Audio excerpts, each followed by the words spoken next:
First Officer's Personal Log Supplemental.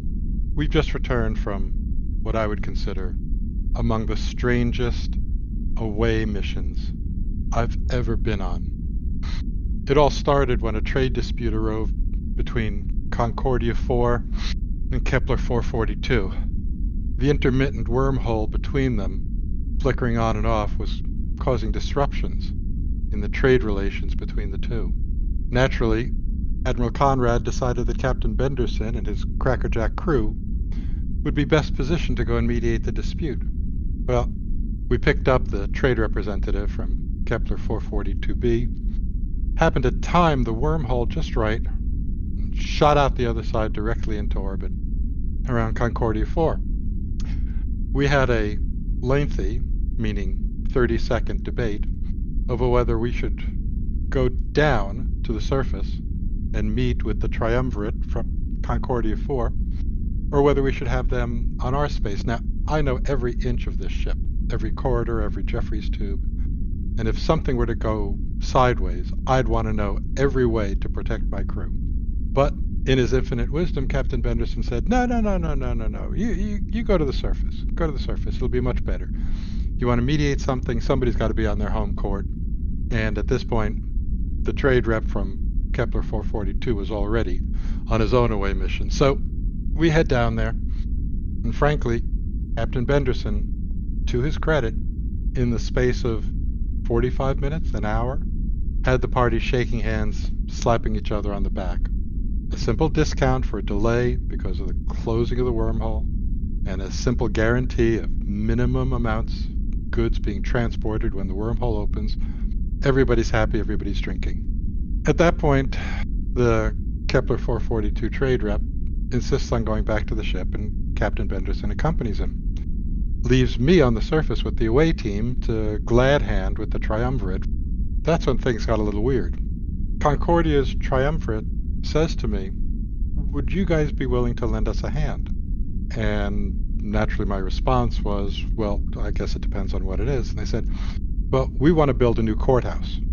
And on this planet, we have tremendous respect for traditional building methods. So I'm looking at, the way team, and we all kind of shrug and go, okay. Well, the triumvirate walks us to a field behind where the courthouse is going to be built, and he points to a little rectangular wooden frame on the ground and says, we make bricks here. And I kind of am a little...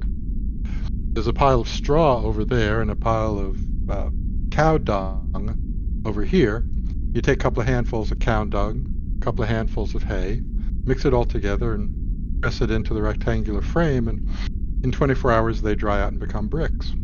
Well, not being one to insult our host, I and the away team literally get our hands elbow deep in the cow dung and hay and are jamming those little mixtures into those rectangular frames like nobody's business. Now, granted, it was disgusting. And I respect the fact that tradition is tradition. And the disgusting part didn't even bother me. I've seen a lot of disgusting stuff. What I didn't realize was that I'm allergic to hay. About halfway through, I start developing hives. And at that point, our hosts, the triumvirate, say, you guys really are not contributing all that much, especially you trying to scratch the hives with your dung-covered fingers. You're probably better off just letting us do it. We appreciate the intent. So we get back to the ship. I go to sickbay, and Doc Peters slaps some oven mitts on me and confines me to quarters. Since I can't itch the hives, I've got to make sure I don't infect them. And so I'm stuck here for another 72 hours. But we did get the trade deal done. We did learn about making bricks with dung and straw. And I learned a new allergy that is now part of my permanent record. Anyway, I'm going to go and read an actual book now. XO out.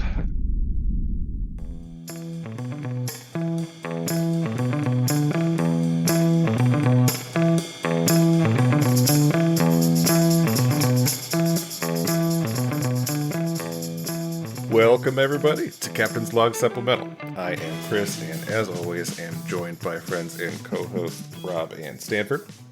Hello. Hi. And producer Mariah. Oh, I was making a lot of noise. I didn't realize you were... I got up to get me a the seltzer, and I was smacking on a grape. Sorry about that. Hi there. I didn't hear any of that, so it's great that you let everybody else know. Yes, I appreciate it. It'll show up on Audacity. I like to think that the listeners really want these kind of inside takes on what kind of thing that Mariah's smacking her lips around at any given time. It's a tasty grape. Well, how are y'all doing today? It's funny because we just recorded the deep dive. So like it's weird now trying to sound natural that we like haven't talked to each other for Pretend the that we last just hour. started talking. Yeah. But I'm doing all right. I don't know. Like I don't have any good banter this week. I don't think. How about that weather? Swinging Jesus from Christ, 80 degrees to snow in one day. We had like I'm sitting here playing Pocopia because that's what we do here at the Stanford house right now. And the rain started up the other night, and we had like, hey, watch out there, like tornado watches, but like really light ones. So not like heavy duty, like watch out tornado. And there were definitely no warnings, but like there was like, hey, it's gonna be a pretty bad storm. I'm sitting in the office and I hear what sounds like a shopping cart with a bad wheel going down like a tile corridor, but it was just the fucking rain hitting the window. No, it was the wind. 40 miles an hour. It was insanity. Yeah.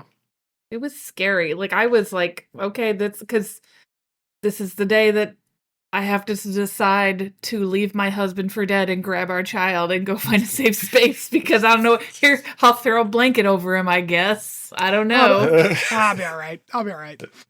So I'm from the Midwest. I'm immune. This is going to make me sound really, really fat. But I did not know that's where that was what going. An intro to the sentence. The thing that bothered me most about the storm was my CPAP cut out like 3 times in the middle of the night because we kept losing power. Yeah. Oh no! Oh, that's why make you sound fat. with when we have patients who are on oxygen, they have to have the portable tanks for if their concentrators go off. Also, I had this very strong desire, and I did do it, and then I checked with Matthew to see if I was crazy to close all the blinds. Like in case the glass shattered? I guess. Yeah, like perfect. I was just used to when there was tornado warnings or whatever, you shut all the blinds. Yeah. Okay. It's to catch the blinds. It's to catch the glass. Yeah. And we don't have plastic like blinds. We have curtains, like big heavy curtains. So it was the right move. Like you did it right. Yeah, when I was a kid, I was weirdly terrified of like any sort of natural catastrophe. And like I had all these books on tornadoes and hurricanes, mostly out of morbid curiosity. I was gonna say that's not a good way to treat a terrified of natural disasters, is to have all these books telling you about how horrible they are. No, and like the funny thing was, like, I don't know that I've ever told anybody this before. And like my mom must have thought it was really weird that I was just like reading books about tornadoes and stuff growing up. But yeah, like one of the worst things that could possibly happen was there was actually a tornado that touched down in like the orchard down the street from us. Like, Chris, I don't know if you were talking about Stiers at that point. Yeah, it's Stiers. Were you here for the tornado that hit them? How old were you? Oh God, late elementary school, early middle school. Then I would have been, because I moved there when I was in like 2nd grade. So yeah, all right, yeah, it like touched down. It barely did any damage, and it was an F1. But tornadoes around here are not usually too bad. They'll take a roof off every once in a while, but that's about it. No, it's I mean, climate change is making them worse, but it is. Well, yeah, because we're getting fun. them almost every year now. We're getting like 1 or 2 every year now, which is crazy. Yeah. When I was in Kansas City, like it's like, oh yeah, last week a tornado wiped a town off the map. It's like, okay, yep, that's a standard June, but like. But now getting them here, it's like, oh man, are they going to put in tornado sirens? Because I feel like we're getting one every year now. Yeah, it's crazy. And you can have that wonderful first, Tuesday of the month tornado alarm test. Hell yeah, baby! How you know it's noon? I think it was a Sunday for us every week. at noon. Ours was during the week. I think it was a Thursday. I remember because they always happened while I was at school. Midwest life. Yep. Yeah, the closest they've got to that around here is they do the nuclear fallout alarm tests every once in a while. We can't hear it where we are. And they send those pills in the mail. The time capsules, yeah. Yeah, because the Chris. nuclear plant up in... did you know there's a nuclear plant in Limerick? Yes. Kelsey's house, they get the little pills. I don't know how often. Like, was it potassium iodide or? Yeah, Exactly, little. They only send them out, I think, when there's a certain kind of maintenance process or whatever, where like a little bit of extra radiation gets into the water, and so they'll send out pills to anyone who lives in the area because they're gonna have to be drinking it for a while. Sweet. Yeah. Yay! It's so fun. The different cultures we have in this country. Isn't it amazing? But friend of the pod, John, he'll always take a video of like when the alarms are going off, because I don't know if there's just one next to his house or this is just how loud they are. But like he sends this video. It's the same one, babe. That's the Limerick plant. Yeah. No, they have different little alarms everywhere. No. Yes, you can see them driving plant. by. They're not just at the plant. Like you can see them on the corners of the roads and stuff. They're these huge fucking siren looking things. But like he's like talking to the camera as a joke because you cannot hear him at all over the noise that is being made throughout the town. Like that lighthouse guy on TikTok. Yeah. I was dying. That is alternative timeline, Rob. That man. Like Yeah, with a Scottish accent. I love it. So funny. All right. Well, before we get to the episode, as a refresher, we are a Star Trek rewatch podcast. We are cruising through all of Star Trek in chronological order. This episode we are going to talk about today is episode 2 of season 2, Ad Astra per Aspera. So we start open with a little flashback, cold open, where we see a brief flashback of Una being injured as a child, and her wound glowing and her parents freaking out and stuff. Once we get out from that's kind of like a little amuse-bouche of her trauma. We'll touch back with young Una later. Yeah. We cut to the present where Starfleet is offering Una a plea deal because she lied about being Illyrian and Starfleet's racist.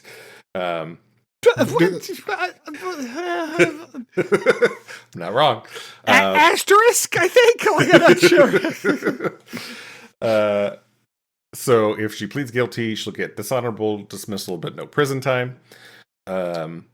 But just before her lawyer is complete shit too. Like her little like Starfleet appointed lawyer's like, wow, that sounds like a really good deal. You should take it. You should definitely do that. Yeah, such a freaking toady. As a note here, they talk about how not taking the plea deal will result in a minimum sentence of at least 2 years in a Starfleet penal colony.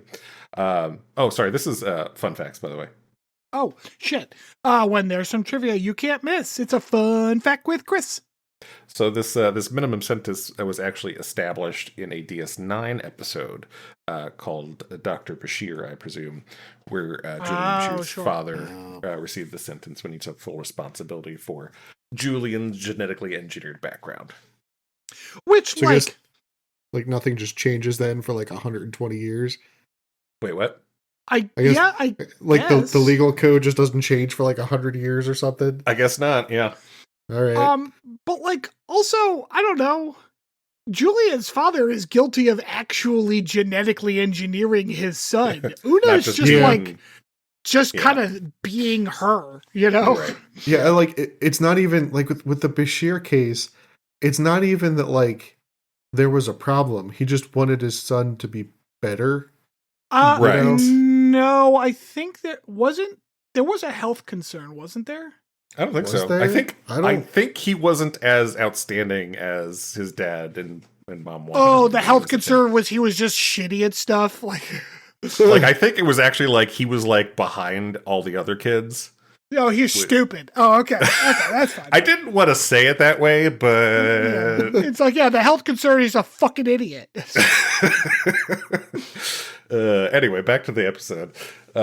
As you mentioned, Una correctly points out the conflict of interest with her counsel, who's like, yeah, no, you should totally take this deal. It's a good one.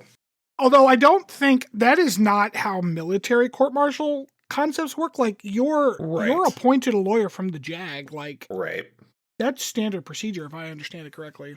Right. Damn, I should have asked Jeff. Fuck. So at this point, Pike is looking for legal help for Una. Apparently, the planet that he is looking on is not so hospitable to humans. We see him struggling, walking up to this building in his little mask, while everybody else is like walking by him. He's like leaning against the building the entire time as he tries to go in. I guess whatever air this mask is giving him also sucks, because he's having trouble breathing. It's like, aren't you breathing through the good air? What are you? Yeah, I don't know if it's like a pressure thing or what, but he's not doing so hot. The front desk lady he sees tries to shoo him away because apparently the lawyer lady he's trying to talk to isn't really interested initially. Pike's like, I'm gonna suffocate right here. Thank you. I was gonna say, all right, I'll wait, because as his oxygen beeps away at him being low, and front desk lady finally decides that they can't have a dead guy in the lobby, so she goes to arrange a meeting with dude. I don't even think that she was concerned about the issue of having a dead guy there. It's specifically that she didn't want to deal with it. Sure. That Fair was the enough. attitude she was giving off. Which, frankly, it's like, I can get it. I don't feel like dealing with this guy dying right in front of me. Jesus Christ. Right. Pike gets his meeting with Nira, who is this civil rights attorney and former associate or friend, childhood friend, I guess we'll call her, of Una. Yeah, and Nira in her insane hover office chair. Oh, I didn't even notice that. It was a hover chair? It had no wheels. It was just a little hovering office chair, which is like wild. What a wild waste of technology. So Nira doesn't seem interested in helping initially, calls Starfleet's race laws draconian. She does, however, know about the case and what's going on. We do a little back and forth here between Pike and Nira, but eventually she ends up agreeing to work the case. Yeah, because Pike is charming as hell. He is very charming. After that, Nira goes to see Una. So Nira still isn't that friendly with Una. They've got some baggage that's kind of hanging over them that isn't fully explained here, but we get to know more about later. There is an interesting kind of discussion about, like, you were able to hide your modifications, but some of us couldn't, which was kind of interesting. Right. Yeah. Even though Nira definitely looks like a normal person. Well, yeah, but she's black, Chris. As we know, in Starfleet, if you're black, you're either Admiral April, Vulcan, or an Illyrian. Like, that's... Yeah. We cut to a scene where Pike and Batel are arguing in Pike's quarters. That's okay, because I have a note here that's like, that's an aggressive camera shot of that carrot. That's right, because Pike's cutting a carrot. Yes, he's cutting a carrot in anger as he talks to Batel, who is there, to prosecute Una, because Well, why not? Here's where I have a note that is triple starred, so I remember to ask Jeff later. Doesn't this right here mean that Patel should recuse herself since she's like dating the captain of the first officer that she's also prosecuting? Like, no, it's fine. There'll be nothing that happens in this episode. That is a conflict of interest at all. Absolutely not whatsoever. Yeah. So they argue. Pike's like, the law's wrong. Brah. Sure. We cut to a scene where Batel now has a Vulcan lawyer guy in tow. And so they're in the court now, and they're kind of going through the initial rigmarole. And I believe he is the JAG. I believe that guy is the Judge Advocate General. He is. Right. He's the big high up in the Starfleet lawyer group. Yeah, he's like the DA of Starfleet. Yeah. He's probably like, hey, ain't no way girlfriend over here is going to do a good job. I got to be in on this. He's also a complete dick. Yeah, I mean, as Vulcans are often pictured in this, which is the most racist thing either of us have ever said. But yeah, like it's Vulcan. Of course, he's an asshole. Yeah, and so because she turned down the plea deal, they are now requesting 20 years in prison instead of just the 2. By the way, I don't know who to like we're still doing penal colonies, Starfleet. We haven't. Like, they're doing them all the way up through Voyager, man. Like don't forget, this is all pre-TNG. Crazy. Also, I mean, they're technically doing it all the way through Starfleet Academy. Because, like, yeah. What's his that's face? where Caleb went looking for his mom. Yeah. Also, sedition. We're gonna call that sedition. Yeah, I don't know whether sedition comes in, but it sounds scary, so they added that on top. It is. It's a scary word. Sedition is a good word. Like it's just like that sounds. And treason, they're like right there. Treason almost sounds fun, like a treacle, you know. Sedition? See, you know how you make it sound fun? You put light in front of it, just light. Some light treason. Yeah. See, like that sounds almost whimsical and hijinksy, but sedition just sounds vicious, you know. Yeah. So they are going to bring a former commanding officer as a witness for Una. She wants to take the stand. This is a conversation between Una and Nira. She wants to take the stand, but Nira's like, no, you're just going to you're going to ruin her case. Nira, good lawyer.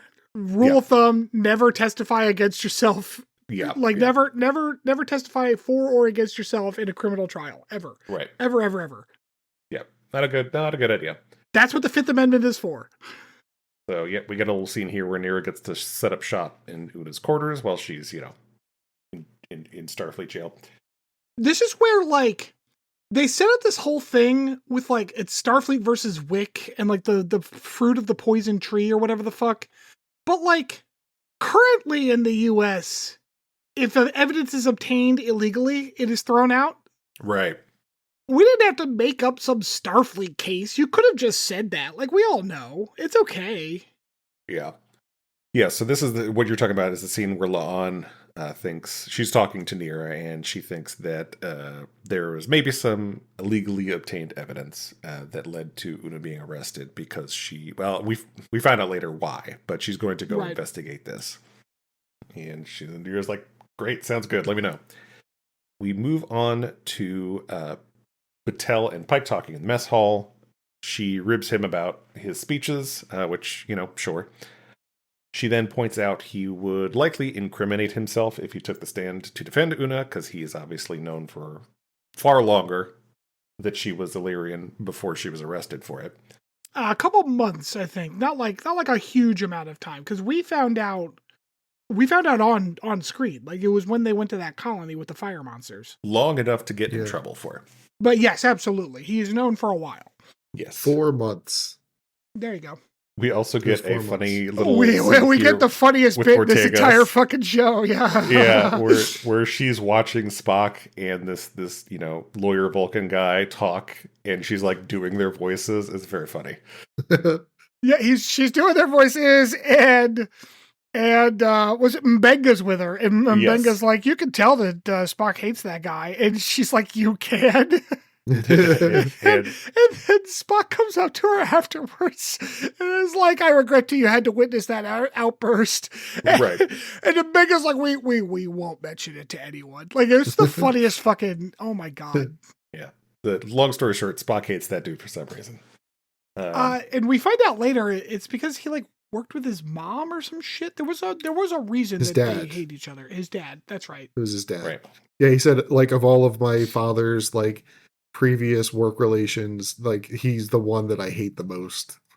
He brings out the worst in me, I think is what he said. Yeah. That's it. We cut to the bridge where La'an is asking or trying to give La Uhura an order to go through all of the logs from Enterprise to kind of investigate the suspicions she has, including personal logs, which is apparently illegal and something she should not do. Uhura manages to refuse an illegal order. Good job, Uhura. Yeah, good job, Uhura. You've now done more than a bunch of military personnel have here. Yeah, absolutely. Meanwhile, the bridge crew watch the court proceedings on their little watch party TV, I guess. Hell yeah, baby! Surprised they don't have nachos and shit, like a big old bowl of dip. In the court, get some court snacks. Yeah, Una pleads not guilty to the charges. Okay, hold on. Can we talk about this tribunal for a second? Yep. So first of all, they open the session with a dumb bell because it's got to be dumb, right? But then we've got fucking like Judge Nanny is the middle woman, right? She's just like this older, like cool grandma looking person. We've got a Tellarite whose name I don't. Got it.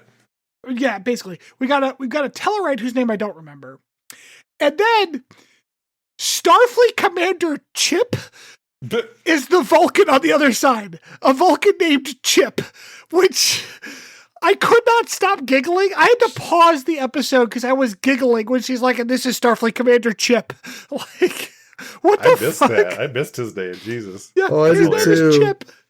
And was maybe it's like like some Vulcanized thing, like sounds kind of like Chip, but it was definitely just Chip. Like, oh my god, I have to look this up now. So, Starfleet Commander Chip. Yeah, so Una pleads not guilty to the charges, though she definitely did lie. So that's kind of established. She definitely did lie. That happened. Shut up, Chris. She's not guilty. We do go through this whole little thing where they're laying out their basic case. Genetic engineering is playing God, blah, blah, blah, blah, blah. Nira then argues that while it may be the law, it is not just. Points out previous things that were legal, such as slavery, apartheid, etc.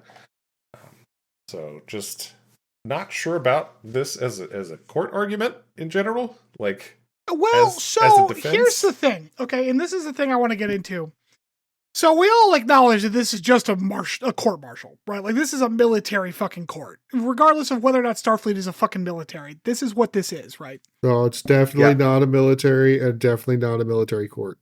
But, like, even if we suppose that this is not a military, that this is a civilian organization, okay, but they have their own judicial system here in the JAG, which it does say JAG. It literally says that behind them, but that's okay. Like, we can acknowledge that. Okay, like let's put aside that they're a military.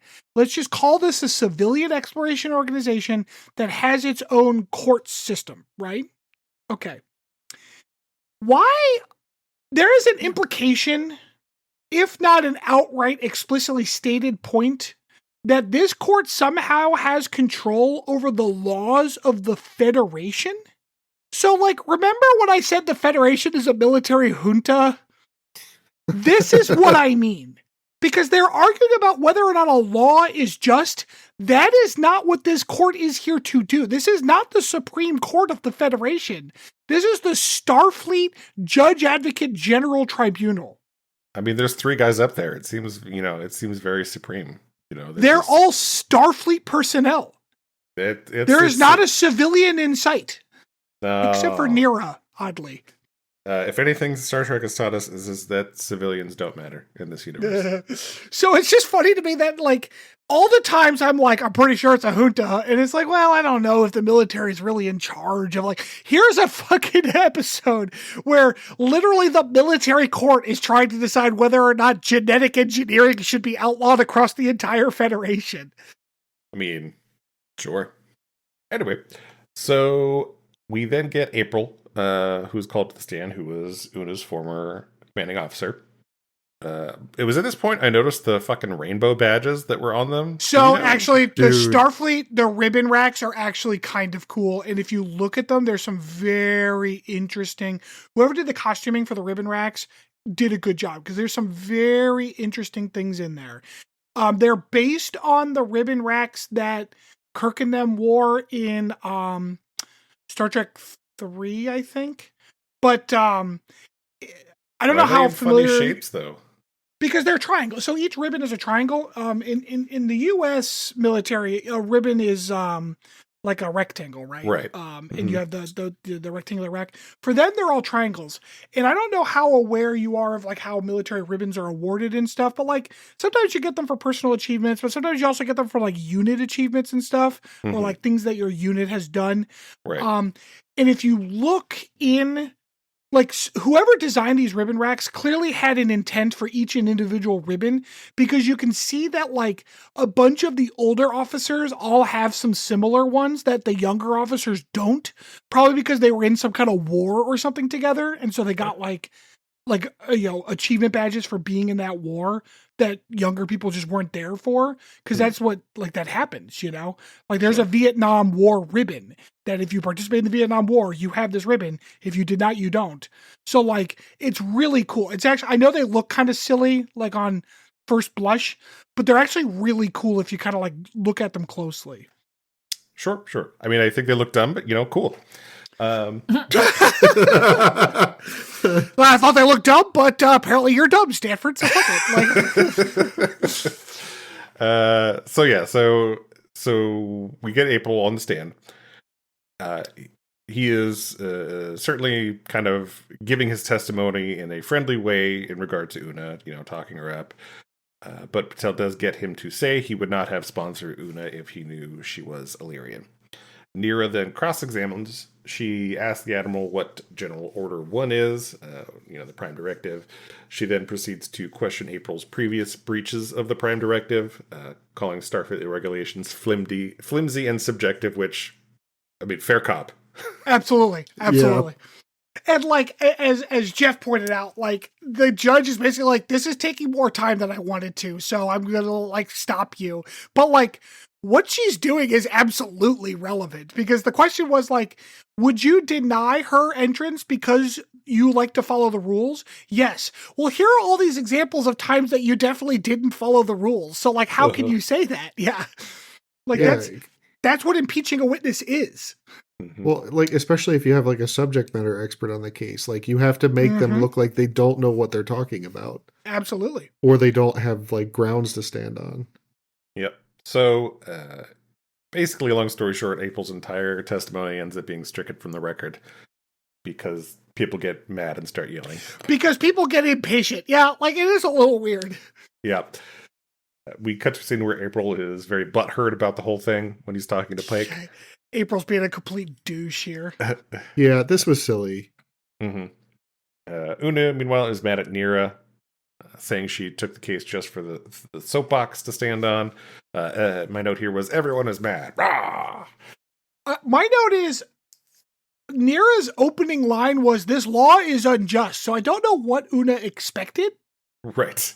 Like, she's like, how dare you use this case to say this law is unjust? Like, bitch, that's what I told you I was going to do. Like, that's literally the thing we agreed to. Mm-hmm. She's a civil liberties lawyer. Right. Like, what angle did they think that she was going to take? Like, oh my God, this ACLU lawyer says I'm being persecuted. It's insane. Like, we then cut to Lon, Spock, and Mbenga getting called as character witnesses. They kind of, obviously talk up Una. Spock makes a little joke. It's all fun. Don't see the real point in all that. It was just, I guess, screen time for them. Nira then asks La'an in a separate scene if she's made any progress on her investigation on, potentially. Oh, you don't have a fun fact for Spock? No, I don't. No. Do you have something? Oh, yeah, I do, actually. Spock says that the first time he met Una was his first day on the Enterprise. That is a short trek. Oh, really? Okay. Yes, I want to say it might have been the first short trek, but maybe not. No, maybe not. It might be the first one of season 2. But yeah, he and Una get stuck in a turbo lift together. Oh, fun. So Nira asks La'an if she's made any progress on her investigation.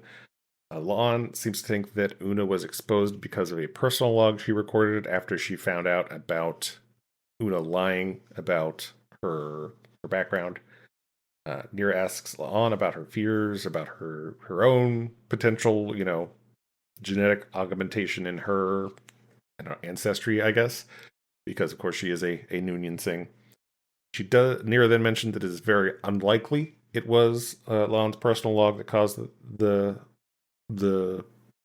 arrest of Una.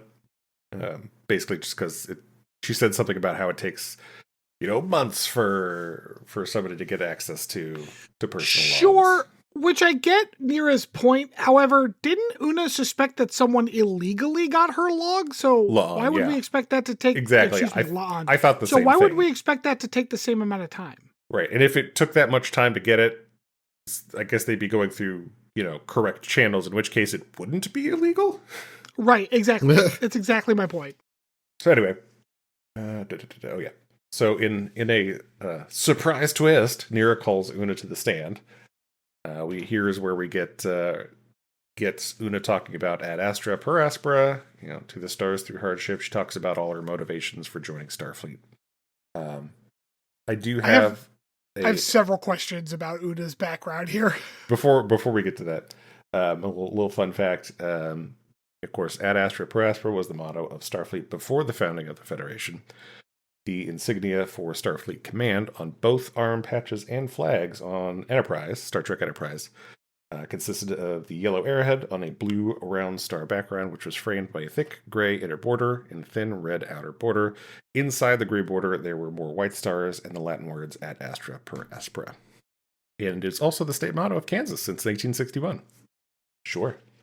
Wait, is it like What? really the state motto of Kansas right now? Apparently. Oh. Like, I would expect that out of Why? like Florida or Texas, but why? Why? To the Kansas. stars through struggle for Kansas? Is there like a famous astronaut from Kansas or something? Not since 1861. What the fuck? Yeah. Kansas is like, man, this wheat growing is boring as shit. Yeah, well, someday we'll be in the stars. Sure. Go ahead. So, anyways, first of all, arresting a 10-year-old for being augmented is stupid. Like, that's just a stupid sentence. And I'm sorry, there's no way the Federation did that. Second of all, so listen. Una's immune system could fight off some kind of crazy ass light virus that no one had ever heard of, but it couldn't deal with like a simple little infection. Yeah, also had that thought. So like I want to say that it's ridiculous for a 10-year-old to get arrested for being an augment. However, the current political climate in the United States would argue otherwise. Yeah, but we're not in the Federation, okay? Neither were the Illyrians. They were given provincial, hey, you might get access someday, but it was eventually revoked. They weren't in the Federation. They were still Federation citizens. They just weren't they didn't have their own Federation right. They didn't have their own Federation government. Like Una and her family were still Federation citizens. Were they? I don't know. I don't think that's if they weren't, then they wouldn't be under the jurisdiction of Federation law anyways. I think you know what? Didn't they? I think you're right. I think that because they were talking about how like her and her parents like benefited from Federation law somehow. Yeah, they went and moved. They moved basically because they could hide or whatever. Yeah. I mean, still. Anyway, I wouldn't put it past them. So Una's talking about. I mean, it's not like the society has penal colonies or other draconian ass weird shit. I like that word. Penal. Penal, not penile colonies. Those would be something very different. Speaking of penises. Hey. Whoa. All right. We're reading Hail Mary. Liam's reading Hail Mary. He asked if he could see the movie. And I was like, yeah, I think it'll be fine. There's nothing real. You see a full-on cock in egregious that movie or something? No, there's nothing real egregious going on. And I said, well, except for the tubes that go up his butthole. Because when you say butthole to Liam, it's hilarious, right? And he's like, yeah. And the one that's in his groin. And I was like, yeah, it goes through his urethra, through his penis. And he's like... He tells me he doesn't like saying the word penis. Yeah. And it's faster he says it's faster to say groin. It is less syllables. I mean, it is a fact. It is less syllables. Yeah. By the way, having that guy's Foley ripped out of his dick, the worst moment in that book. Oh, God. Oh, there was blood and everything because the balloon was still inflated. No, thank you. No, thank you. Ugh. We need to stop talking about this immediately. Intimately familiar with catheters. That makes me all over squirm. That is not good. Man. So yeah, Una's talking about her difficult childhood, hiding her culture and her genetic modification, so on and so forth. Everything sucks. She discusses pretty much. We were biologically better than everyone around us, but we had no friends, so it sucked. Yeah. She discusses the persecution and racism she experienced. She broke her leg in a fight, but couldn't get medical care from regular hospitals. Although, what is interesting is like technically, I don't know if this is the hair I really feel like comfortable splitting, but whatever. they weren't being racist. They weren't like, you fucking Illyrian bitch. They were like, hey, you're genetically augmented. That's the issue that everyone had, right? You heard it here. So- Stanford's racist. Oh, man. There it is. I think that You're off the hook, Rob. finally, I think that they're specifically talking about the Illyrians as a culture. Yeah. So, Well, like, I can see where they're coming from. I disagree because this is trouble, and I appreciate that. I appreciate that Star Trek's doing the best they can because this is an allegory for gay or trans people. Like, I get it. Or racism, Yeah. I get it. But this is just like the X-Men thing, where it's like we're not allowed to have our cultural practices. Okay, your cultural practices aren't lighting a menorah for a few nights in the December. Your cultural practices are like genetic engineering. I think that I don't know. It feels like a false equivalency to me. I mean, Mom's false listen, equivalency. the cultural differences that God we've experienced in Strange New World so far are genetically alter your body or like murder some poor child so that you can power the vacuum that Hey, keeps man. the city up in the atmosphere. Hey man, that city had to be above that volcano. Okay, shut the fuck up. Yeah. So, yeah, she talks about like apparently like at one point they like segregated the city and we had like a little Berlin Wall situation going on. Yeah. So it was not a good scene. We then get to the point where Nira asks Una who turned her in. At this point, Una admits she turned herself in about it. She didn't want to live in hiding anymore. She says she wanted to join Starfleet because she looked up to their ability to work together despite their differences. At this point, Vulcan Dickhead, which is what I referred to him as this entire I mean- note section. It is both figuratively and literally correct. I thought so too. His head did look like a penis. Like Yeah. you're accurate. Yeah. So Vulcan Dickhead says emotions are irrelevant. She broke the law. He then decides to turn on Pike. Which, to be clear, that is a valid argument. I'm not saying it is correct, Right. but it is a valid argument to say, look, it doesn't matter what your intentions were. Here is the law, and here is how you broke it. Right. And as like courts martial, where they're not deciding law because this isn't a military junta, supposedly, like that is relevant because we're not the ones who decide what the law is. That's for Congress to decide, or whatever the Federation equivalent of a parliament system is. We're here to decide whether or not you broke the law. And so, like, Yeah. he's not wrong. Mm-hmm. So it turns out the Federation equivalent to Congress or whatever, it's really just those three guys. It's those three people. It's Admiral Doubtfire, the Tellarite, and Starfleet Commander Chip. Yep. Yeah. Yep. By the way, I looked up his name. It's Chiv. I With a definitely heard V. Chip. So after old VDH badgers her, Una admits that Pike did know that she was Illyrian before her arrest. Which, like, if he wants to get that out of, so this is why you don't testify in your own criminal charges. Like, it is absolutely valid for him to extract that information from her with the intent of filing charges against Pike for a later trial. There's a real thing that happens, right? Mm-hmm. However, he can't then immediately accuse her of conspiracy because that is not the charge up which she is being brought. Right. Right. You can't just add Like- charges on. You can say things like, so Pike knew about this, huh? That's interesting. And then that is now a legal record that they can use as evidence against Pike in his trial. That happens all the time. That's what happened to O.J. Simpson during his civil trial, right? Mhm. They used evidence from one trial into the other. But like, you can't retroactively accuse Una of conspiracy in the middle of her own trial. Like, that's not how this works. Nope. But anyway, old VDH makes his final comments. Nira has Batel read a Starfleet code about how persecuted people can seek safety and asylum in Starfleet. It also just so happens to cover captains being discreet about it when that happens, which is very handy. Yeah. Nira then argues that Pike's actions fall under the code and the tribunal should confirm that given asylum and everybody gets off scot-free.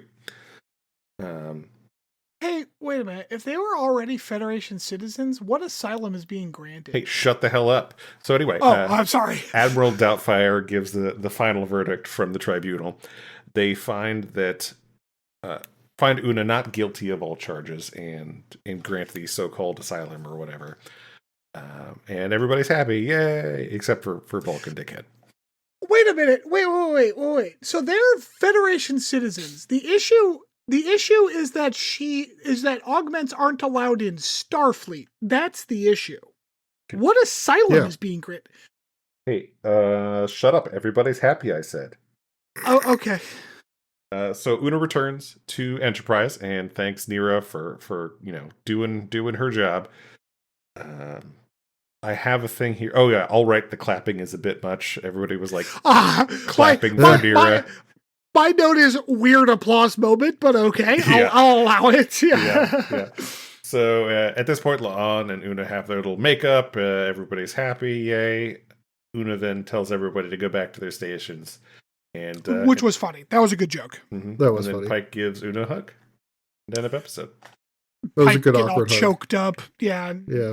I don't think it was awkward. I think he was genuinely emotional and then was trying to play it off, but like in a chummy way. I don't think he was actually trying to like man it up. He was. I love that he just like clapped her on the shoulder after. Pat, like, yep, go get him, Tiger. Yeah. But I think that was the joke that he was making, like as the character. Right.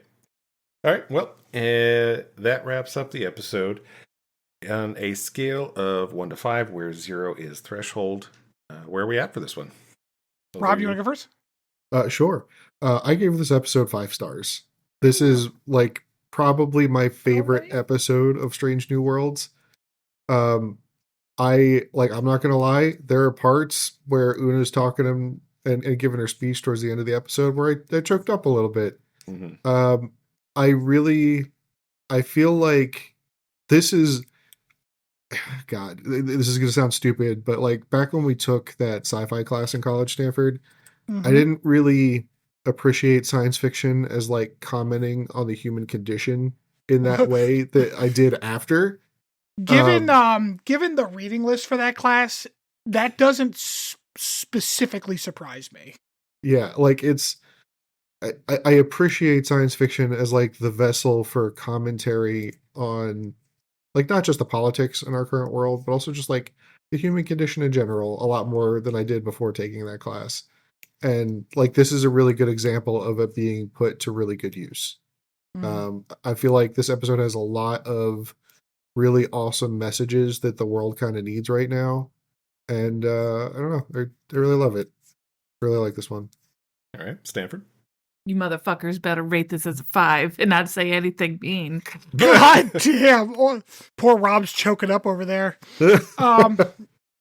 So I was kind of waffling between a 4 and a 5. I have trouble with these allegories because they seem so ultimately kind of silly. Like when T'Pol got AIDS from the Vulcan mind meld. Like, oh God. I get what they're doing. Yeah. But sometimes I have trouble with the allegory and the kind of the equivalency that they're trying to draw. But I think that this episode does a good job of like doing the best that they can, doing the best that Star Trek can with what they've got, because they are, this far future perfect socialist utopia, but they still have to try to draw parallels to like how shitty life is for trans people in the military. So I think I will also give it a 5. Oh shit. Yeah, no, it was great. I really enjoyed it. Yeah, Chris, don't fuck this up. It is a 5 for me as well. All right, there it is. I think I like how our producer is strong-arming us into rating episodes now. A 5 is definitely kind of, it's the apex of the series for me. And when I think of the rest of this series, I don't know that I could pick any better episodes at the very least. Oh, I disagree. Spock amok, 100%. Sparkle Mark was great. It was great. Did you all But we give that one a also 5? gave that one a 5. Oh my god! Did you? and Okay. Instantaneously. I didn't say it wasn't as good. I was saying I couldn't think of a better one than this, which means I have to give it a 5.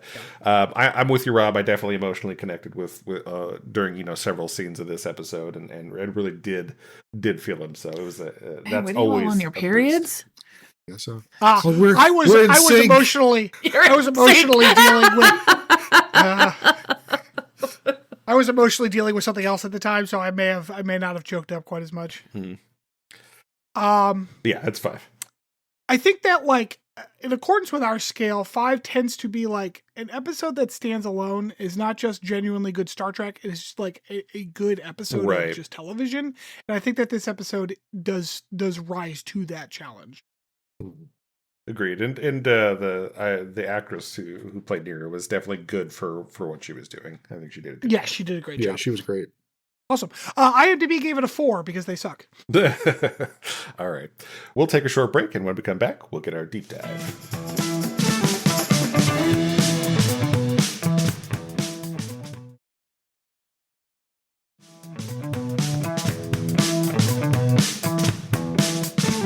Welcome back. So today for our deep dive, we have a special guest.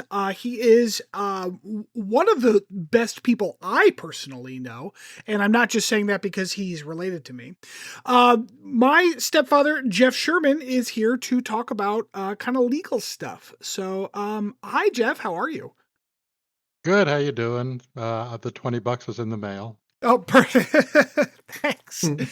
So obviously I know who you are, having known you now for 30 some odd years. But can you give our listeners just like a brief rundown of who like you are as a person?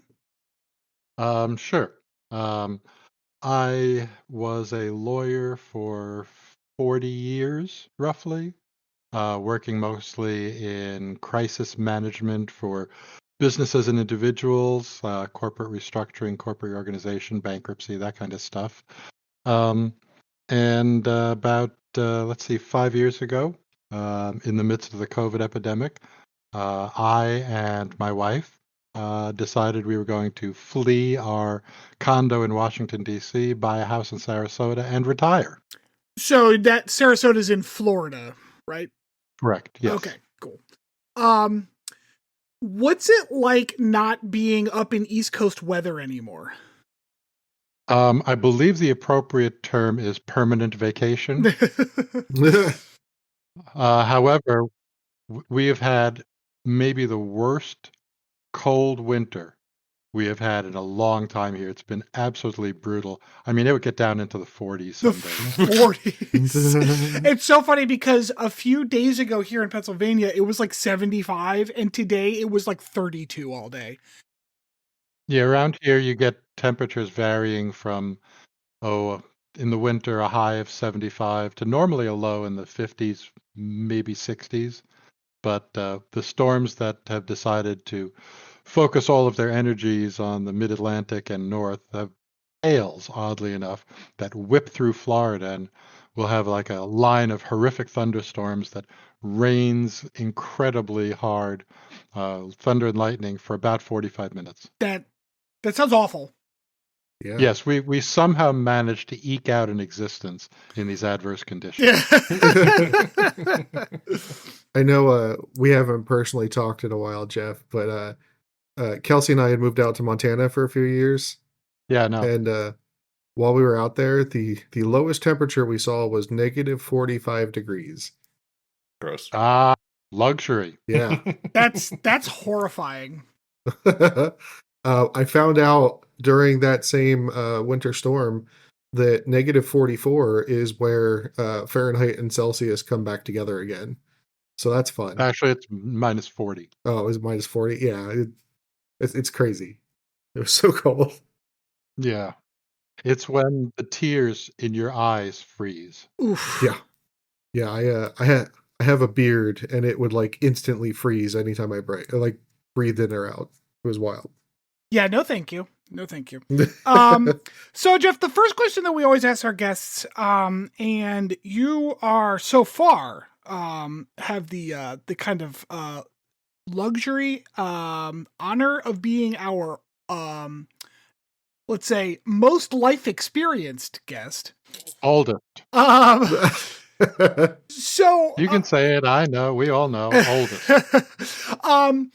The first question I always ask is, what is your first memory or first significant experience with Star Trek? Whether it's watching it at home with your parents or something of that nature. Oh, yeah, absolutely. I watched the original series with my father. I think it was Thursday nights at 10 o'clock. Um, don't remember the first few episodes, but remember very distinctly watching and sort of being terrified by, what was it, Baylock in the closing credits. Um, things like that, the Tholian web, not really understanding any of the science, knowing it was sci-fi. My father, who himself was an engineer, would spend a lot of time trying to explain some of the science behind what was there. And I was like, yeah, okay, is there going to be a fight in this episode? That's pretty much where Liam is whenever we watch Star Trek. Yeah. Now, I think were you watching it as it was broadcast live then? Yes. The mid to late 60s? Okay. Interesting. Do you have a favorite episode from when you were a child? I don't know the name of it. I never knew the names of the episodes except for the menagerie and stuff like that. But the one that really stuck with me from the original series was the one with Anton Caridian. I'm going to have to lean on Rob to know what that means. I don't know who Anton Caridian is. Was he the dude He who played was Gary Seven? No. He was the mass murderer who was going around performing Shakespeare with a traveling troupe. Oh. Yeah, I don't remember the name of that episode. I know what you're talking about, though. Every time I hear a brief synopsis of an original series episode, all I can think of is how much cocaine were these writers on, because that is the most insane thing I've ever heard in my life. When you see it, it is really, there are parts of it that are absolutely gut-wrenching. The Conscience of the King looks like the episode. Sounds right. Could be. It sounds vaguely Shakespeare. Now, I think I know the answer to this question, but have you stayed a Star Trek fan pretty much through to today? Oh, yeah. Yeah. Okay. And I know you and Mom have gone on some... Oh, go ahead, honey. I was about to say you should tell them about the cruise. I was just about to say, I know you and Mom have gone on some Star Trek cruises. I guess you obviously have been on more than one, so you enjoy those too? Yes. And I know that during some of these cruises and some of the conventions you've been to, you've met some of the actors. Do you have their character aside, do you have a favorite actor now that you've actually met some of them? Yes, for a couple of different reasons. We went to a pop culture convention in Richmond, Virginia. This has got to be 2018. And we went, it was a Friday, Saturday, Sunday, and we decided we were going to go on a Friday because it would be less crowded. So we get there, and it is really a very broad spectrum of pop culture. So among the people who I personally interacted with was Sergeant Slaughter, the wrestler. Nice. And somewhere there's a photo of him putting the Cobra clutch on me. Yeah, excellent. But funny sub-story, my sister was an audiologist in Connecticut before she became a genetic counselor, and Sergeant Slaughter was her patient. So I reminded him of that, and he said, "Oh yeah, I really liked her. Make sure you tell Lynn I say hi." It's like, okay, yeah. Talked to Alice Cooper about rock stars who play golf. As you do, which was really sure. interesting. And the Star Trek people were Renee Auberjonois, I think it was Gates McFadden, and Brent Spiner. And we had our dog Sophie with us. And there were no lines for any of these people. So we started talking to Brent Spiner. And I said, "Can I get a picture of you with my dog?" And he said, "Sure." So we get a picture of him holding Sophie. It's a great picture. Fast forward, we're in Vegas at STLV, and Brent Spiner's there, And again, we got there on a weekday, so there was nobody there. Go up to Brent Spiner, show him the picture that we had taken of him holding Sophie in Richmond a few months earlier. And he goes, "Oh, I remember that. How is Sophie?" And we said, "Oh, she's doing great. Could you sign this picture?" And he goes, "Oh, absolutely." He takes it and he starts not just signing, he is writing on this thing. And Colleen and I are looking at each other like, what the hell is going on? He hands it back to us, and it is inscribed, "Dear Sophie, the hell with Spot. Best wishes, Dave." Nice. Amazing. Excellent. Yeah. When we were at STLV, the flip side of that is when we were at STLV, we cosplayed Let This Be Your Final Battlefield. Yes, the black and white aliens, right? Yes. And I cannot give enough credit to Colleen for getting the makeup right, getting it tolerable, getting it to literally sustain the entire day. So anyway, She's they're having got the what, autograph. decades of experience with makeup, so I'm not surprised. Yeah. But I mean, finding the right makeup so it would stay white and stay black, and creating the proper border. I mean, it was an amazing job. So in the main conference hall, they're having some panel discussion, but at the same time, kind of on the other side of a row of curtains, they're having autograph signings for some of the people who had been on stage and then would sit down behind these curtains and serve the autograph lines. So we are in our cosplay outfits. I had gotten, okay, this is going to sound even worse. I had gotten the poster of Kirk versus the Gorn. Sure. Like it was a prize fight. And the guy who played the Gorn was there and had already signed it.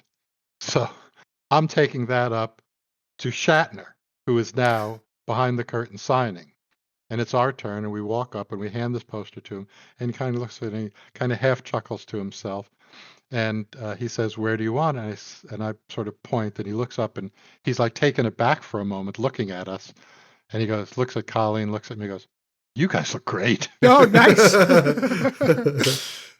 and then he signs it. So that put him back number 2 behind Brent Spiner. And like knowing how many cosplays these actors probably see at one of these conventions, like that's quite a remark, you know? Yeah. Yes. And Colleen gets all the credit for that. Well, nicely done. Mom's probably going to listen to this episode, so I have to be very nice. Good job, Mom. Yes. Love you. So as kind of a segue into, more on the topic of what we're going to talk to you about, Jeff. So, Star Trek takes place in a post scarcity kind of post money society.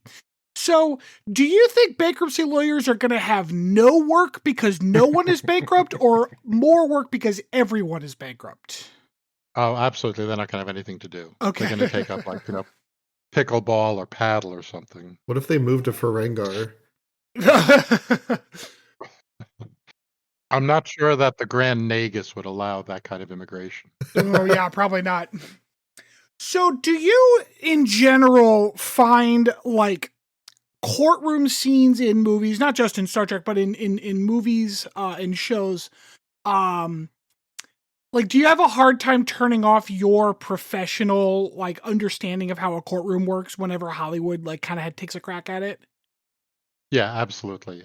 There has never been what I would consider a legitimate, and legitimate's a loaded word, and a truly representative manifestation of a courtroom.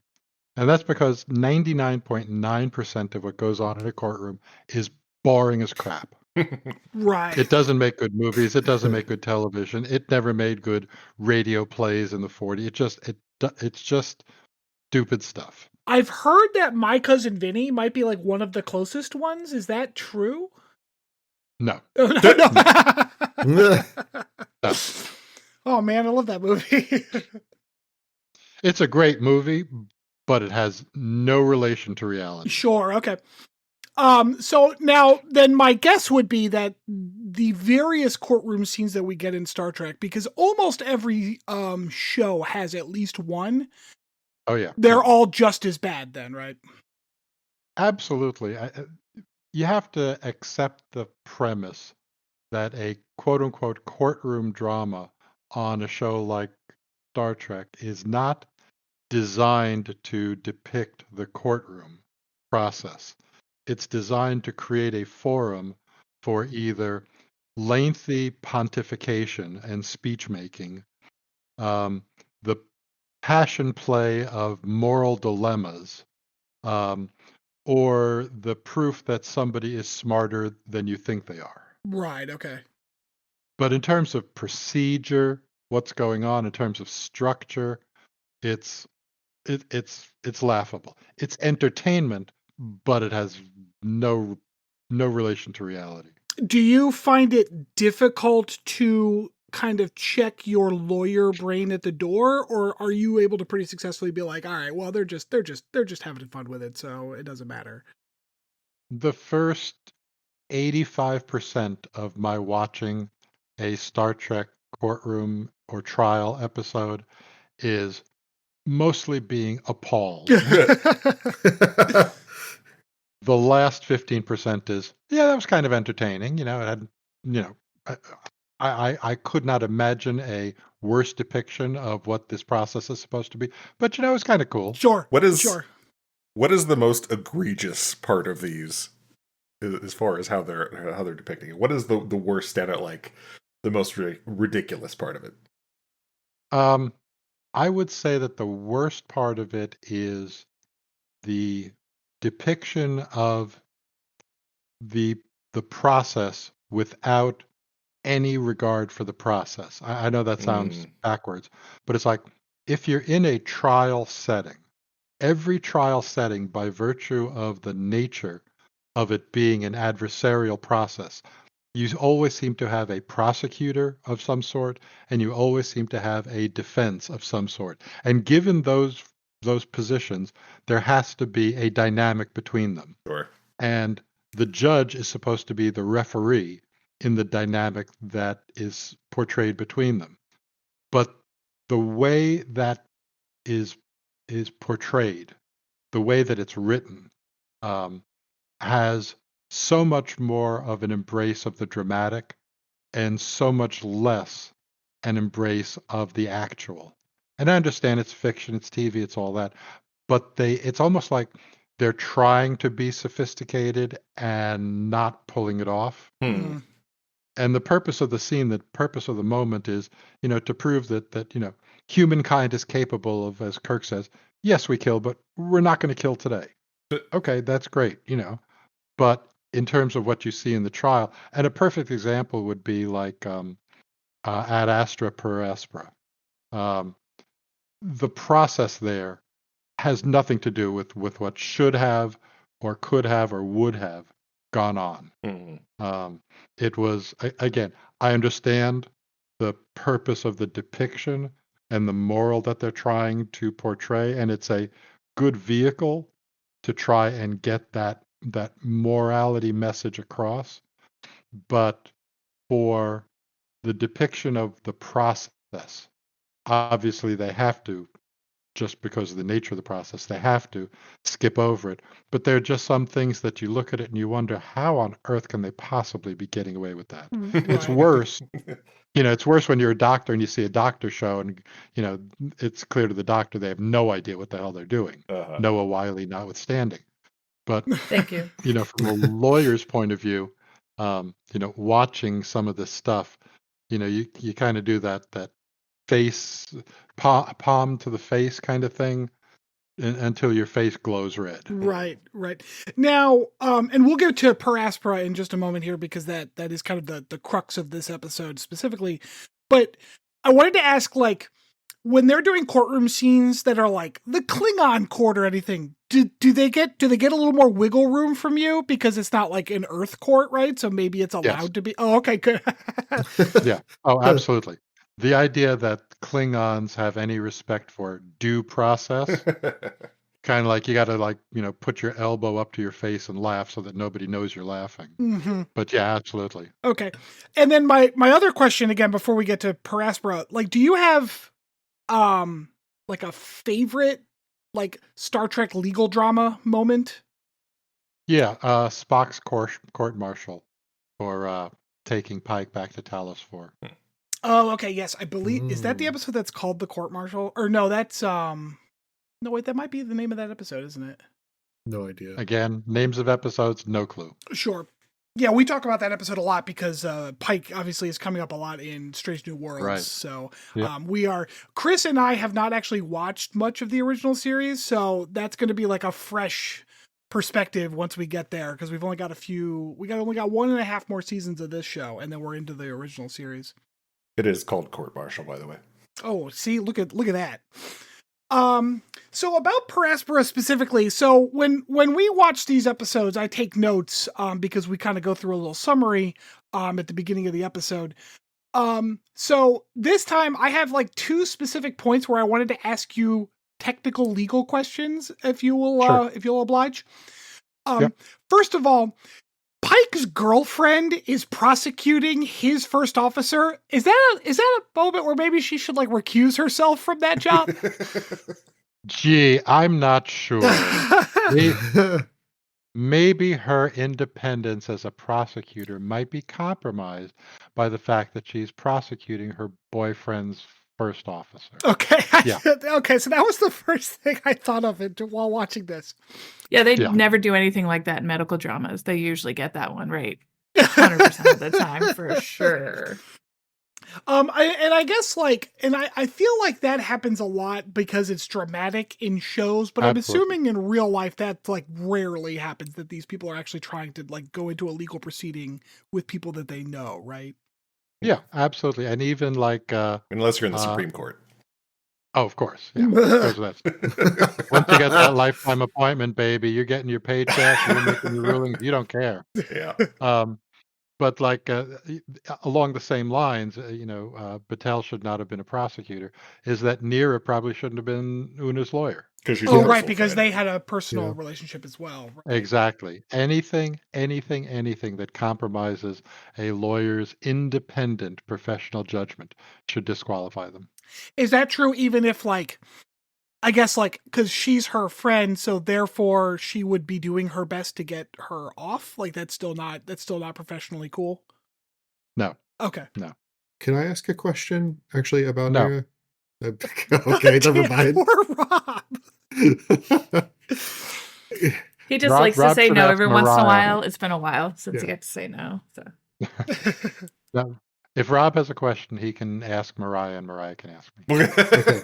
So Mariah, yes, Rob. is it reasonable to expect someone like a civil liberty lawyer to go on and take part in a military tribune like this? Let me see if I can find that out. Hey, Jeff. Yeah. Hi, Mariah.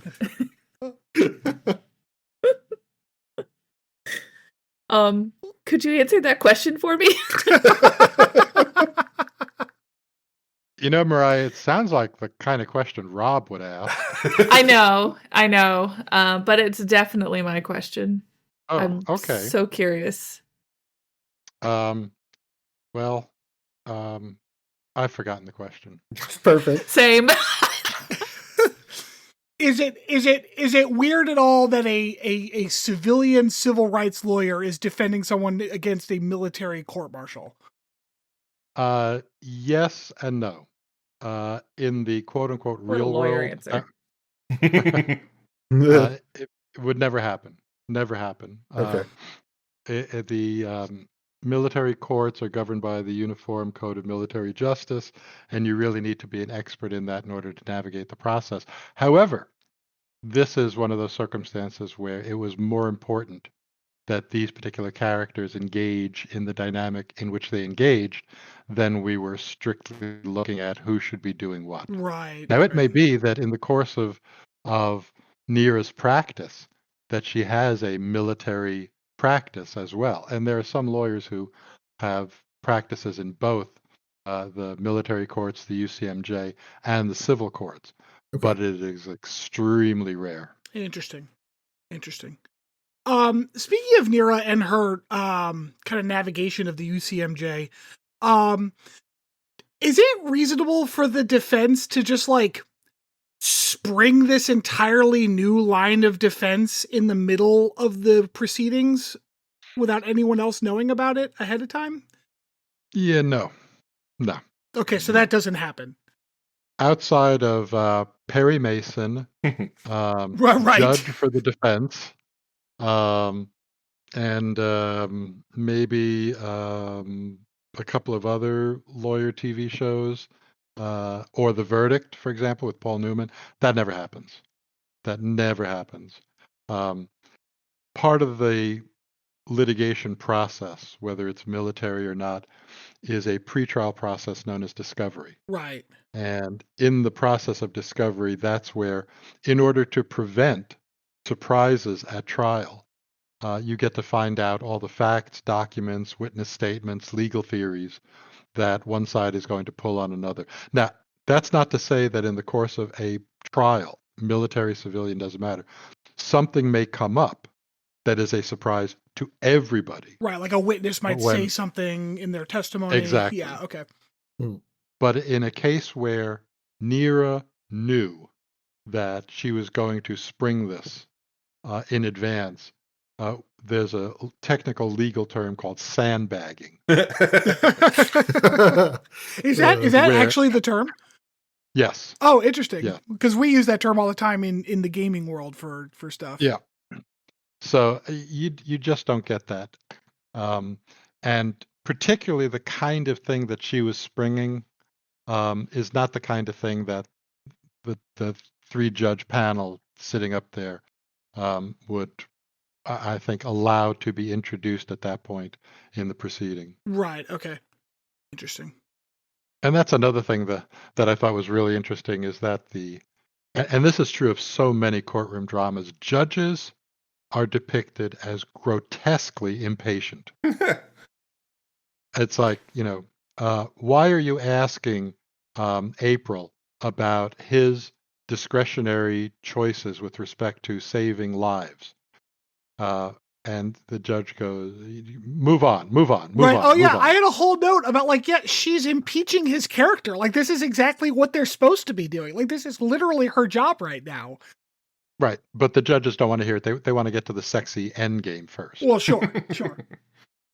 And honestly, I've never been in a situation where an objection to a line of questioning has been completely disallowed. Right. Because it was taking too much time. Okay.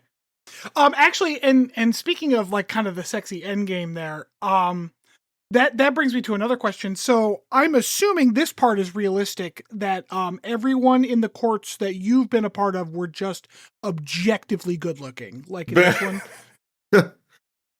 Well, I set such a high bar. Why is everybody laughing? I will tell you this, that there have been some shockingly ugly lawyers, and they probably became lawyers because nobody would have anything to do with them. Damn. But there are also, I'll give you a good example. Do you remember the Ally McBeal show? Yes, Ally McBeal, Yeah. yep. Okay, there was a episode where her opposing counsel was a little person. Okay.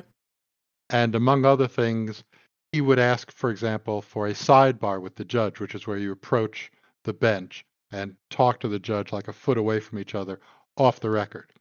And he would bring a footstool with him so that he could get up high enough to make eye contact with the judge. Sure. And he did this, but he, quote unquote, accidentally fell off his footstool. So, you get characters in there who play off of it. But for the most part, lawyers are just not models. Well, no, because you can make a lot more money modeling, probably. Yes, being an influencer clearly is much more socially valuable than lawyers. Now, so overall though, and I know like the legal stuff is kind of silly, but like, did you like this episode? I did.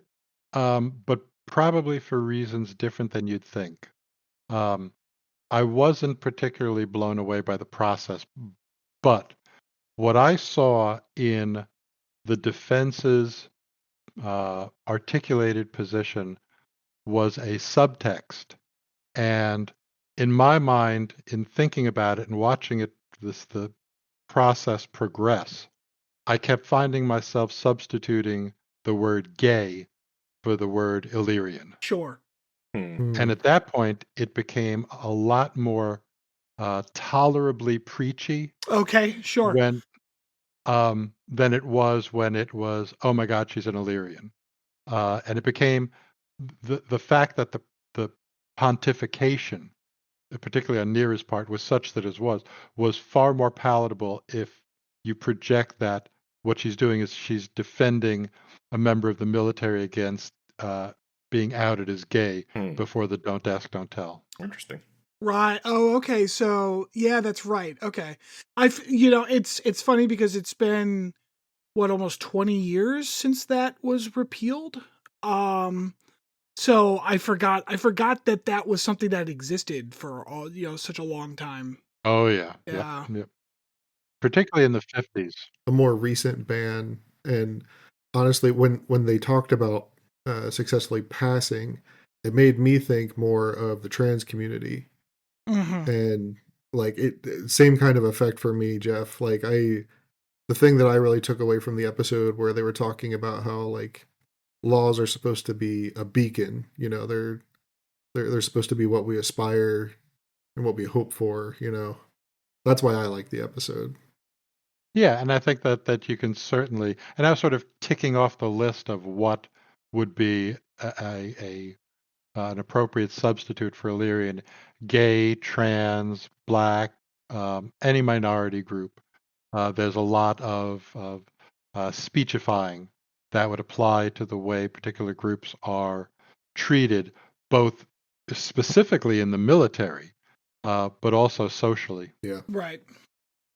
Now you've watched pretty much every kind of Star Trek. Overall, how did you fare with Strange New Worlds? Did you like it? Did you like it at the beginning and not as much at the end? Did you like it all the way through? Did you hate it? I really liked most of it. Okay. I don't know whether it makes me arrogant or a purist, but I really hated the episodes of like the singing and the upcoming Muppet episode and this kind of stuff. I just think that's stupid and gimmicky, and there's enough meat in the Star Trek mainstream that they just don't need to do this. Okay. Did you enjoy the Lower Decks crossover? I thought that was really interesting. We really liked Lower Decks. Yeah. And had no idea that Tawny Newsome was as much of a Trekkie as she's turning out to be. Yeah. With her, writing and producing credits in Academy. Spoiler alert. Right. Acting too, turns out. Yeah. Which really, the makeup appeared to be wrapping saran wrap around her face. I think that the crossover was very clever. I was not disturbed by that because that was sort of a Star Trek to Star Trek thing. Yeah. I'd be really pissed off if they wind up on a planet and Statler and Hilton are in a balcony booth commenting on what they're doing on the planet. I mean, I'm not gonna say I wouldn't be entertained in the moment. Right. Yeah. But you kind of walk away going, thank God I did not have to buy a ticket for that. Right. Do you have like a favorite Star Trek media, whether it's like one of the movies or one of the shows, or one of each? I think I think the first season of Discovery, before the Red Angel and all that, when Spock began to emerge, that to me was a really interesting storyline that I think they kind of lost. I think that actually the trial episode, The Measure of a Man, with Data's sentience, I thought was really powerful. like I said, the Anton Caridian episode in the original series. I liked the storyline with. I'm not going to get this right. Don't worry, we'll correct you. Mostly in a nice tone. It was Ash and the female Klingon's kid, Yes, who they send to the monastery. archive planet, to the monastery. And then Pike goes there and sees his future. Sure. Yeah.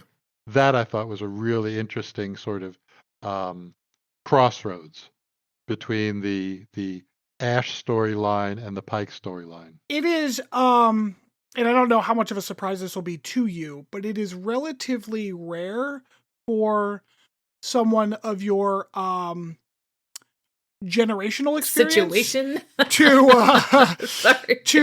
cite kind of modern Trek as some of your favorites. So that's very interesting to me. And to be honest, kind of refreshing, because usually a lot of the older people I've talked to about Star Trek have been like, well, nothing was good after Next Generation, or TOS will be the only thing that's ever worth anything. You know what I mean? Right. It's kind of like I watched half of Farpoint and turned it off because I was disgusted. That kind of thing. Right, exactly. But to me, as long as it carries with it a non-gimmicky Star Trek ethos to it, sure, I'm going to enjoy it. Cool. Do you have a favorite movie, out of curiosity? I know that I know the VHS of the motion picture is probably still in the backseat of Sven today. Yeah. I think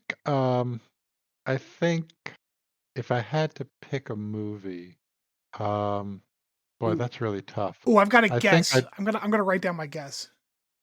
I'm gonna say it was probably. I really like the one with the whales.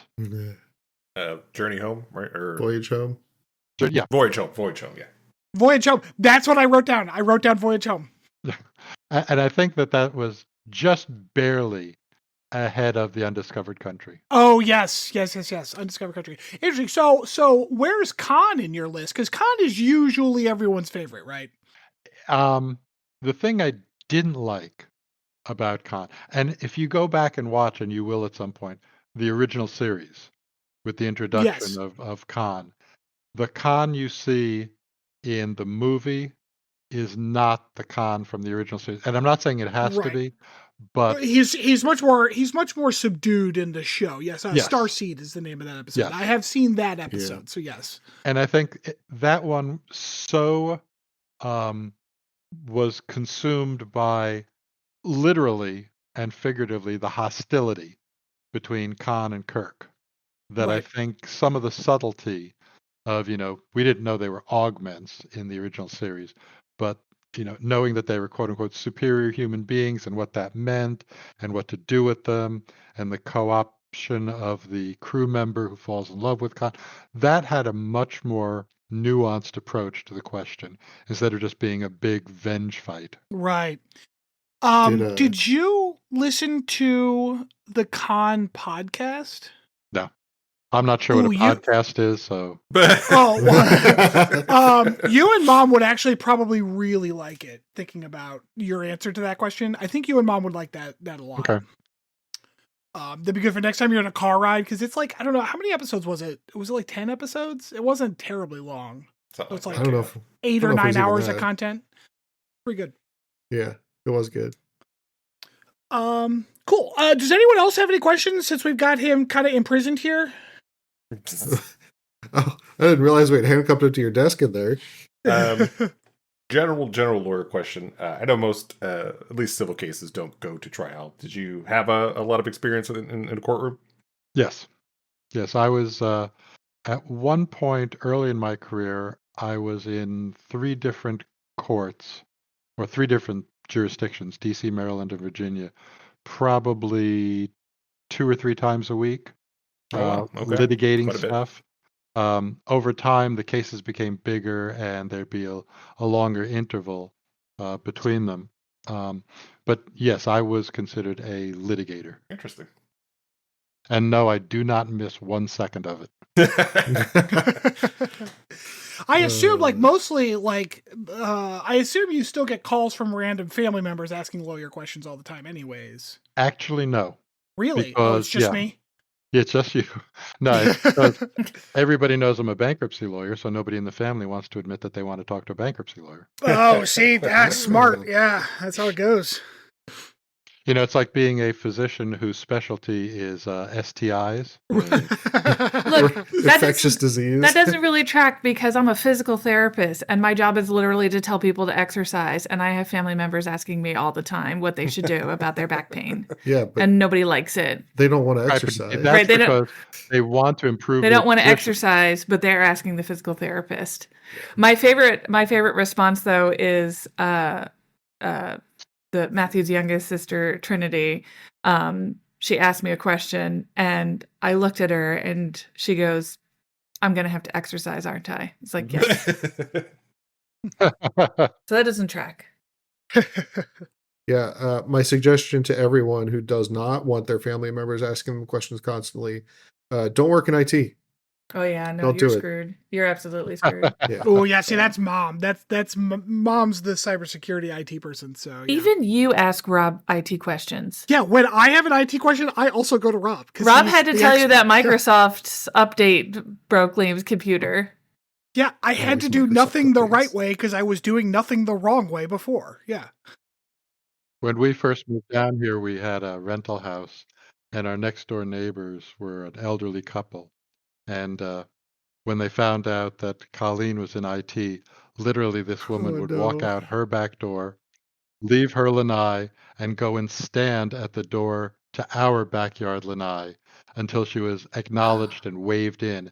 And then she'd go, I don't know how to open my phone. Oh. I don't know how to pair my hearing aids with my phone. I don't know what an update is. Should I do it? Am I getting scammed? Things like that. Man. Daily, at Oh, least That's once a horrible. day. That's rough. Yeah.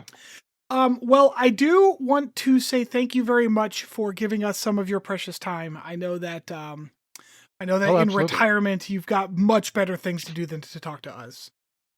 Let's see. It's a Wednesday night. Actually, we're very disappointed because there's a Queen tribute band Oh, cool. playing at the former country western bar right down the street from us, and we gave that up to them. Oh, wow.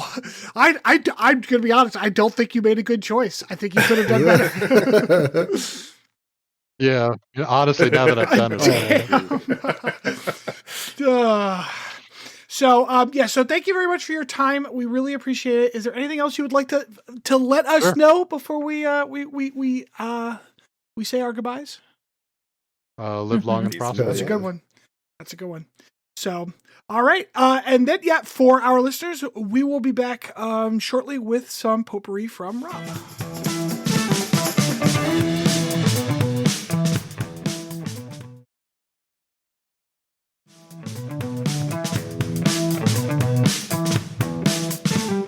Okay, so on this potpourri, the universal translator had a bit of an oopsie doodle and ran some famous Star Trek quotes through Google Translate a few too many times. So I have 10 lines that the two of you are going to see if you can recognize from the over-processed mush that Google Translator spat out after I ran it through like a dozen languages. Nice. And Oh my God, this is already my favorite thing we've ever done. What is the answer? Do you want like who said it? Or do you want the original No. line? No, it will be the original line.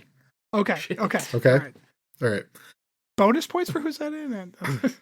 No bonus points for who said it. Damn it. Let me just add in a line here, just so I can keep score. Okay. What a great idea. Did you come up with this or did the AI come up with this? No, I listened to a podcast a while back that did something like this, and I was like, oh, this would be fun to do for a Star Trek podcast.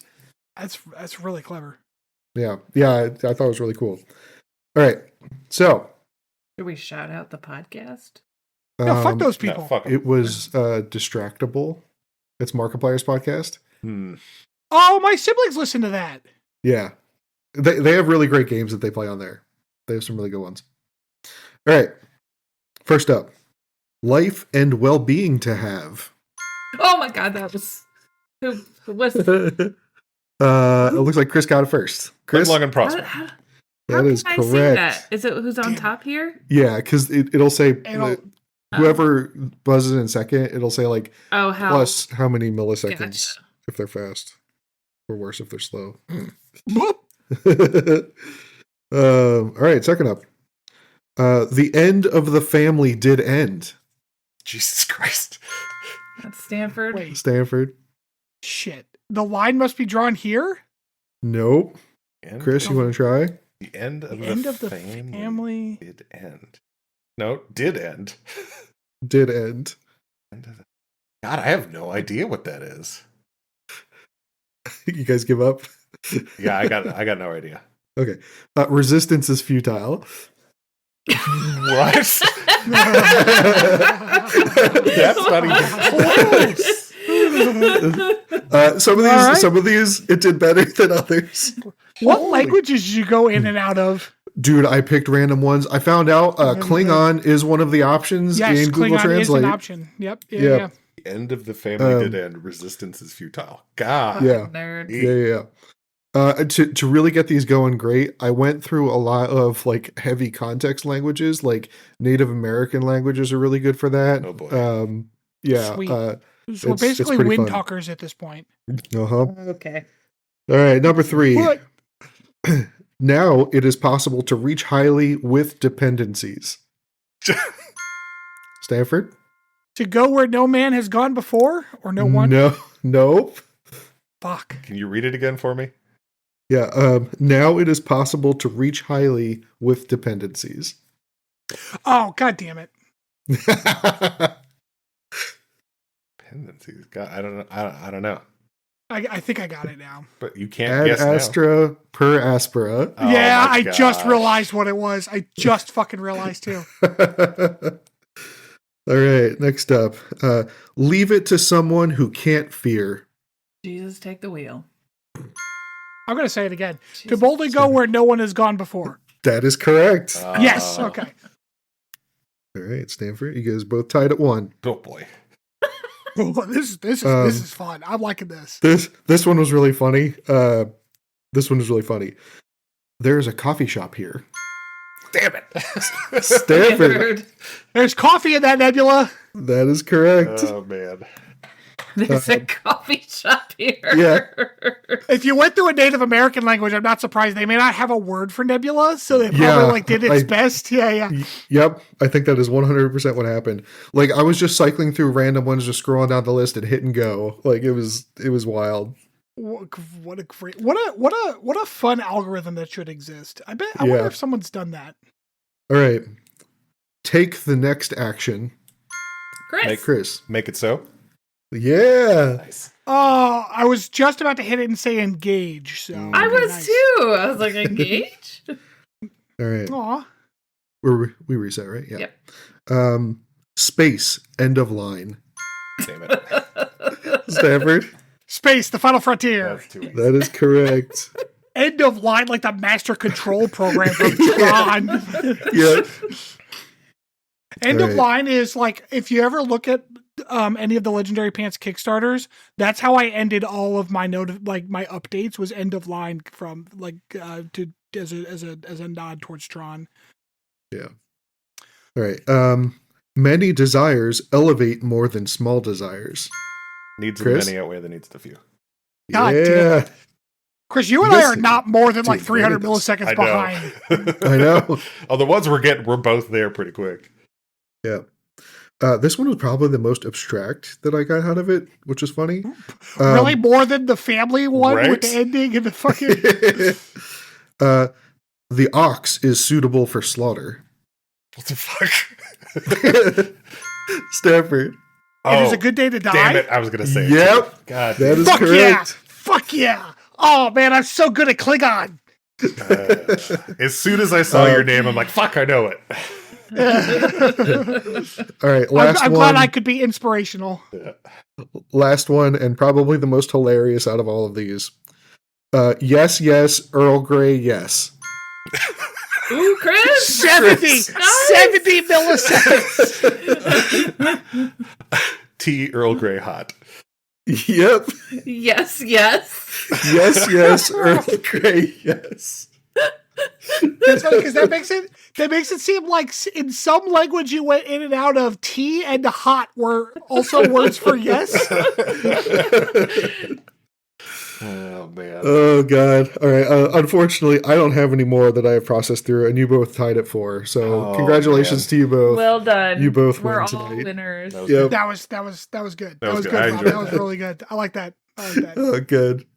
I saw this. I was like, do I want to save this for like Shaka when the walls fell? I was like, nah, we're just going to do this one. Nah. It's fun. I have learned in this podcast that like if you have a good idea, but it's not going to happen till like TNG era, just fucking do it. Like you're not getting. We can't rely on.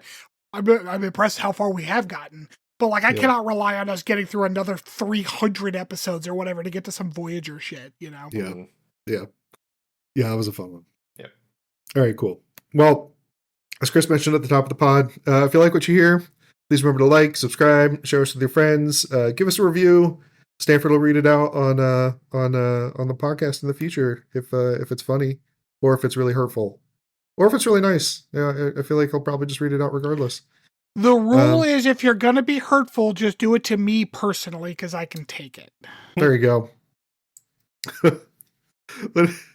What was the Jimmy Neutron reference? Carl? Oh man. I forgot about that. It hurts so much because it's so accurate. I'm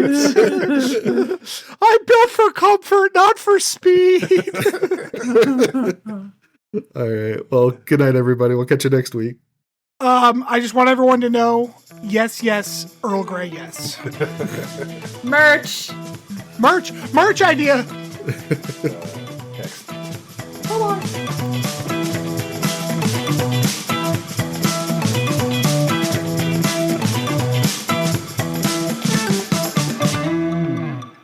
Thanks for listening to Captain's Log Supplemental.